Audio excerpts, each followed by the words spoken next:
I bought a still and gave it to my grandson. Today he did his first fermentation. He's new and he needs my help. My fermentation has finished, what can I do now? It's one of the most exciting moments in the hobby. You've completed your first fermentation, your wash has been cleaned and you're ready to create your masterpiece. I'm afraid of ruining my race. Unfortunately, this is also the most unnerving moment of the hobby. The fear of ruining everything fills your mind. This hobby, which started out looking so simple, now seems so complicated. There are so many places where mistakes can be made. What if you don't get all the methanol out? What if it tastes awful? Yes, that's my fear. Relax.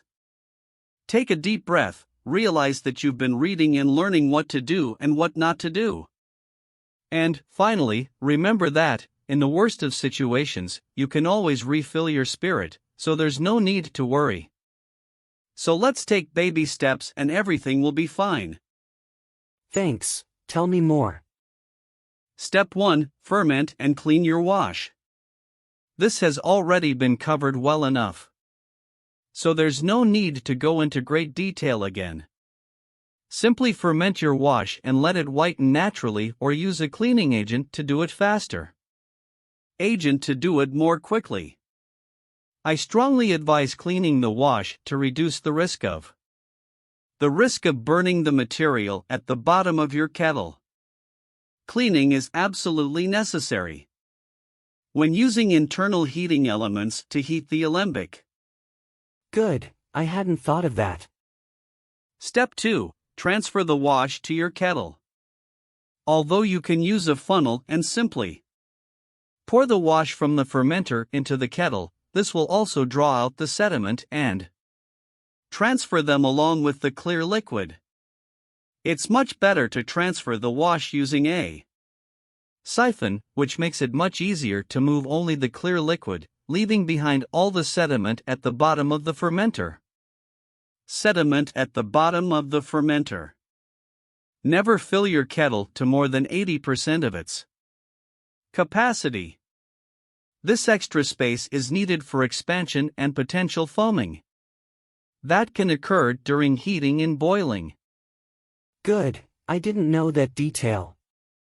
Overfilling your boiler can create problems that are extremely frustrating. To reduce the problems associated with foaming, it can be very useful to add an anti-foaming agent to the wash. Thanks, then what can I do? Step 3. Complete the assembly of your distiller. Hopefully your distiller came with instructions, but regardless, this part should be fairly straightforward. Drawings of several popular distiller styles are provided in the resources section. For your information, you will place the alembic column in the kettle and make sure that it is completely sealed. When steam starts to be produced, it is not a good time to discover that your distiller is not sealed. Got it. Can I heat the boiler now? Step 4. Yes, start heating the alembic and be patient. Depending on the heat source and the size of your wash, the heating process can take up to 2 hours. It can be tempting to crank up the heat as much as possible to get the alembic producing as quickly as possible. But this is not always a wise decision. This is especially true when using certain types of propane stoves. These stoves can be capable of producing a large amount of heat and, although they can cause your wash to boil over your washing up boil very quickly, they can also emit enough heat to damage the bottom of your kettle and burn off any sediment that may have been carried in when transferring the wash. Trying to rush any part of the distillation process will usually be reflected in the final product, while patience will be rewarded. Now that you have started heating your wash, you should not leave the still unattended until the distillation process is complete. Distillation process is complete. Really good information. So what do I do? Step 5. Start running the cooling water. Although you don't necessarily have to start. Start running the cooling water immediately after you start heating the still. It is imperative that you start running the cooling water in the condenser before you start producing any steam, to avoid an extremely dangerous situation. Any steam, to avoid an extremely dangerous situation. I'll keep an eye out for the water in the condenser. Step 6. Remove and discard the foreshots. If you have a thermometer in the alembic head, you can use the temperature of the steam as a guide. As soon as the steam starts to appear, the temperature will suddenly increase and, a few moments later, you will see drops of distillate start to flow into the collection container. Keep watching the temperature until it reaches 175 degrees to 176 degrees Fahrenheit, 79.5 degrees to 80 degrees Celsius. Or until you have collected at least 4 ounces, 125 milliliters, of distillate. Even if the temperature has risen above 175 degrees Fahrenheit, 79.5 degrees Celsius, continue collecting until you have at least 4 ounces, 125 milliliters, of foreshots. I was unaware of these temperatures and measurements, thank you. Don't be afraid to throw away a little more of the first distillate. The total cost of doing this is literally pennies, and your end product will be many times improved by doing so. Throw away the foreshots. They're poisonous, so there's no reason to keep them. Keep them. Thanks again for all the information. Step 7. Start collecting the heads. Change your collection container and start collecting the heads. If you're watching the temperature, it should now be above 175 degrees Fahrenheit, 79.5 degrees Celsius. The speed at which the distillate is leaving the condenser will have increased, and will now probably be a medium to fast drip, but it shouldn't be a trickle. Continue to collect the heads in small glass jars until the temperature rises to 195 degrees to 196 degrees Fahrenheit, 90.5 degrees to 91 degrees Celsius. It is useful to mark each jar with heads and number them as you remove them. Although you use your nose and taste buds to decide which of these bottles will be included in the final product, numbering the bottles will help you to get a good idea of the changes in the distillate as the process progresses. It's also a good idea to test the alcohol/proof percentage of the distillate as the process progresses. Many distillers use alcohol percentage as a guide instead of temperature, or use both to be more precise about where they want to make their cuts. This is where a distiller's kite can be a very useful tool. The distiller's kite is connected between the condenser and the collection vessel so that the distillate passes through it on its way to its container. The kite holds your alcohol meter, allowing you to take real-time readings of the percentage of alcohol as the distillate is being produced. Although the readings on a parrot are slightly inaccurate due to the constant mixing of the distillate, they are usually more than enough to decide when to make your cuts. Because of this mixing, and to avoid any contamination of the foreshots, always collect your foreshots in a separate container before placing your parrot. In general, the heads are over 80% ABV, 160 proof. Fantastic, I'm going to have to buy a parrot. Step 8. Collect the hearts. Now it's time to start tasting. Yes, you can use your nose and taste buds with the heads, but, especially at the beginning of the heads, you may find this not at all pleasant. When the temperature reaches around 195 degrees to 196 degrees Fahrenheit, 90.5 degrees to 91 degrees Celsius, and/or the alcohol percentage drops below 80% ABV, 160 proof. It's time to start collecting the hearts. Move your container to a new container marked hearts and, as you did with the heads, number them. The distillate will be coming out more quickly now, like a very fast drip or even a slow drip. This may result in a slightly less accurate reading of your alcohol meter if you're using a distiller's kite, as there is a noticeable flow from the bottom of the kite, where the distillate enters, to the top, where it is being removed. The accuracy is generally sufficient to make the cuts between heads, hearts, and tails, as these cuts are generally not extremely precise. Continue collecting the hearts until the temperature rises to approximately 202 degrees Fahrenheit 94.5 degrees Celsius and/or the alcohol percentage drops below 65%, 130 proof. If you want to ensure that you have a very clean average print run that will not need a second distillation, don't be afraid to stop collecting the hearts one little earlier.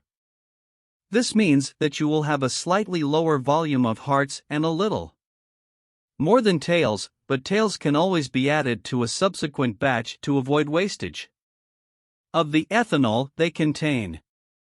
Now yes, I started to understand better how a parrot works. Step 9. Gather the tails. Change the collection container and start collecting the waste. At this point, most of the ethanol has been collected, but some remains. The purpose of collecting the tails is to avoid wasting this little bit of alcohol. Continue to collect until the temperature rises to 207 degrees to 208 degrees Fahrenheit, 97 degrees to 98 degrees Celsius, or until the taste and smell reveal that little or no alcohol remains. Interesting, I can take advantage of the causes for the next race. Step 10. Turn off the still. Turn off the heat. Do not turn off the cooling water. The fact that you have turned off the heating does not mean that steam is not being produced. The liquid remaining in the boiler is still very hot and well over 173 degrees Fahrenheit 78 degrees Celsius, the boiling point of ethanol. This means that if there is any ethanol remaining in the kettle, it will continue to rise and reach the condenser.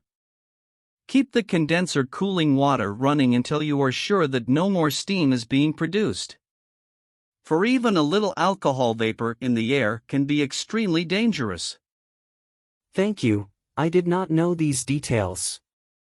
Once you are sure that no more steam is produced, remove the thermometer from the top of the still head or loosen the still head to allow adequate airflow back to the still.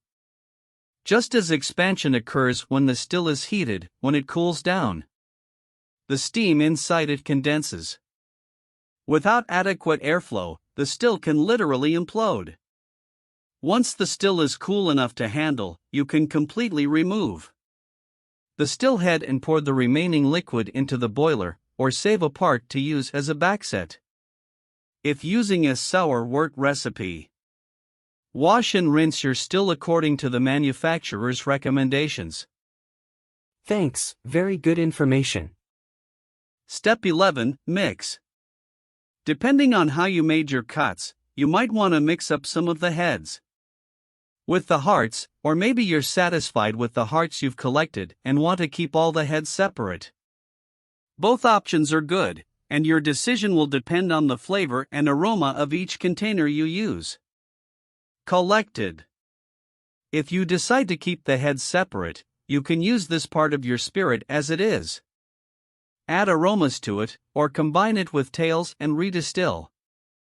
Another option is to add the heads and tails to your next distillation.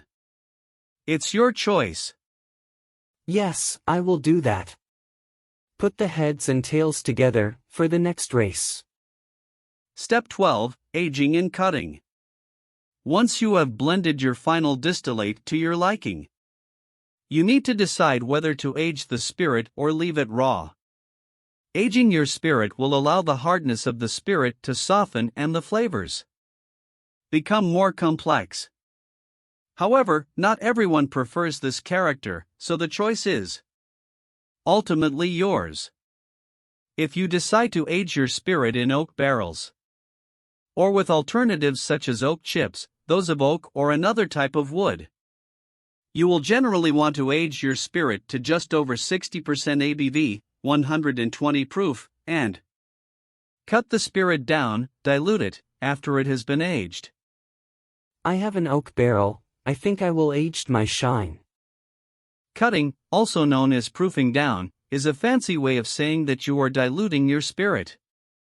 It is a very simple process, which consists of mixing water with the spirit. There are a few reasons to cut back on your spirit. First, reducing the percentage of alcohol makes the product noticeably smoother, reducing the bite and harshness of a 120 proof spirit. The second reason to cut back on your spirit is that aromatic compounds are more easily released, with this lower proof, resulting in a more aromatic spirit. Now I understand better why dilute the distilled. Second, distillation. It is very common in still distillation to redistill your spirit to obtain a more refined product.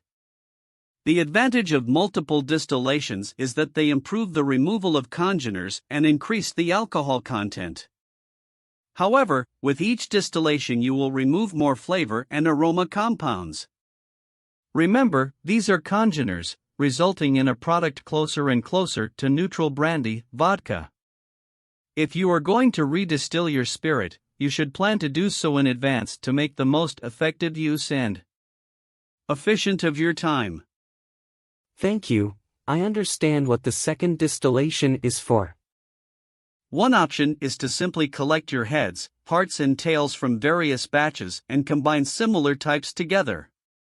E.g., only combining heads from each batch, and redistilling each one when you have enough to work reasonably in your boiler. The advantage of this method is that you get the most out of each collection phase and their hearts will become more refined and smooth. The downside, of course, is that you have to make several batches before you have any finished, drinkable spirits. Another method is to make slightly less precise cuts, starting the mid-run collection slightly towards the inside of the heads, and continuing it slightly into the tails. You can then dilute the distillate you collected mid-run to reduce the proof below 80, below 40% ABV, and increase the volume to fill your boiler to at least 50% of its capacity. Never try to distill a product with more than 40% ABV, 80 proof. The higher the percentage of alcohol, the greater the risk of fire. If there is room in the boiler, add more water to further reduce the proof, still leaving 20% free space in the boiler for expansion. The additional water will separate very efficiently from the alcohol due to the difference in their boiling points. Therefore, it will not adversely affect the finished product. You can then redistill the product, making more precise cuts. Once you've thrown out the foreshots, none should remain in your second distillation. Thank you very much, my grandfather. You helped me a lot. I always wanted to be a moonshiner like you. A hug for you, my dear grandfather.